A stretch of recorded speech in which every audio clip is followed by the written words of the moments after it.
로켓 타고 우주여행 가는 시대가 오고 있습니다. 민간인의 우주정거장 여행이 재개될 예정인데요. 비용은 대략 한 500에서 600억 원 정도 지원하세요.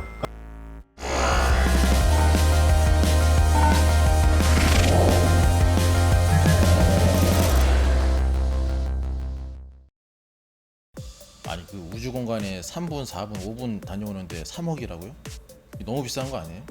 저 같은 사람은 뭐 가지 말라는 거 아니에요? 그쵸? 근데 이 궤도 우주여행 그리고 지구 밖 우주여행 설명을 들으시면 좀 생각이 달라지실 수도 있어요. 앞서 본 이 중궤도 우주여행이 그나마 제일 싸고요. 그리고 신체적 제약 조건도 좀 낮고 또 상대적으로 안전하기 때문에 많은 사람들이 경험해 볼 수 있는 우주여행이기 때문입니다.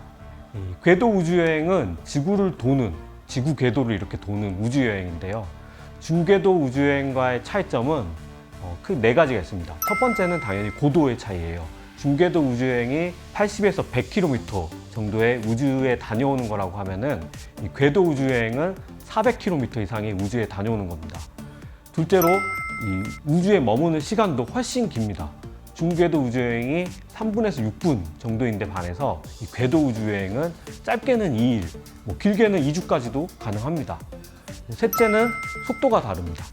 중궤도 우주여행의 경우에 시속 약 3,500km 정도의 속도로 이제 비행을 하게 되는데요. 궤도 우주여행은 시속 28,000km의 속도로 비행하게 됩니다. 그렇게 해야지 지구 궤도를 이렇게 돌 수 있기 때문인데요. 이 속도면은 고도 400km 기준으로 지구를 90분에 한 바퀴 도는 그런 엄청난 속도입니다.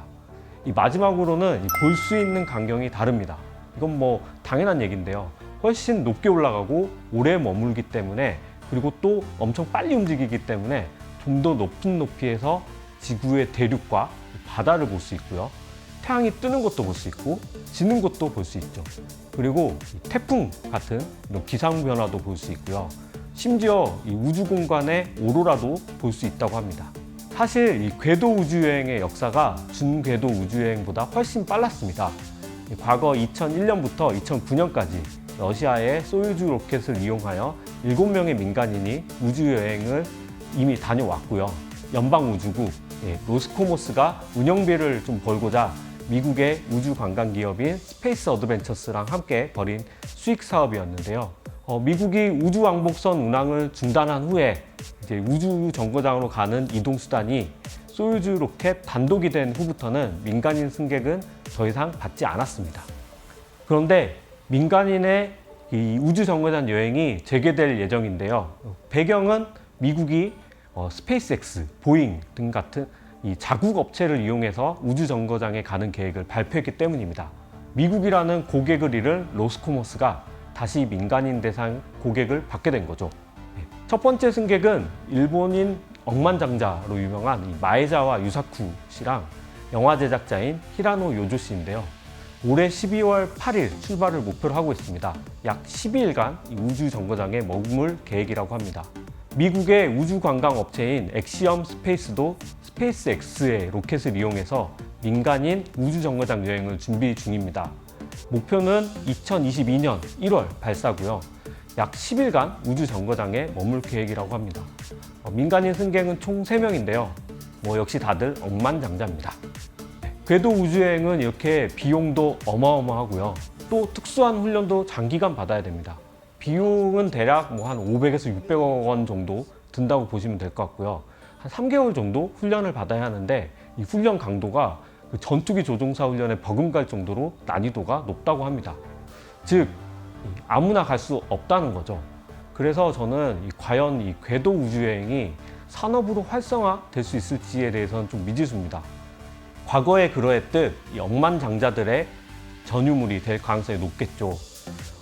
PD님 말씀하신 것처럼 중궤도 우주여행 비용이 3억 원 정도도 솔직히 벅찬데 500에서 600억이라고 하면은 그나마 일반인들이 궤도 우주여행을 갈 수 있는 방법은 바로 이 억만장자들의 자비를 이용하는 이런 방법은 있습니다. 다음 달 9월 중순경에 발사가 예정인 인스퍼레이션 4 프로젝트가 그 예라고 할 수 있는데요. 인스퍼레이션 4는 우주 정거장에 가는 이런 궤도 우주여행이 아니고요. 우주선을 타고 한 3일 정도 고도 540km에서 지구 궤도를 이렇게 도는 여행입니다. 총 이 4명의 민간인이 가는데요. 비용은 이 미국의 억만장자인 제러드 아이삭맨이 전부 지불을 하고요. 나머지 3명은 공짜입니다. 이 스페이스X의 로켓하고 우주선을 이용해서 가는 여행이고요. 현재 탑승자들은 훈련을 받고 있는 그런 상황입니다. 마지막으로 지구 밖 여행은 이 스페이스X가 준비 중인 달나라 여행, 디어문 프로젝트인데요. 지구 궤도가 아닌 달 궤도를 여행하고 오는 곳으로 약 6일 정도 걸릴 거라고 합니다. 지금까지 계획된 민간 우주 여행의 끝판왕이라고 할 수 있겠습니다. 목표는 2023년이고요. 이 스페이스X에서 개발 중인 초대형 로켓인 스타쉽을 이용할 예정입니다.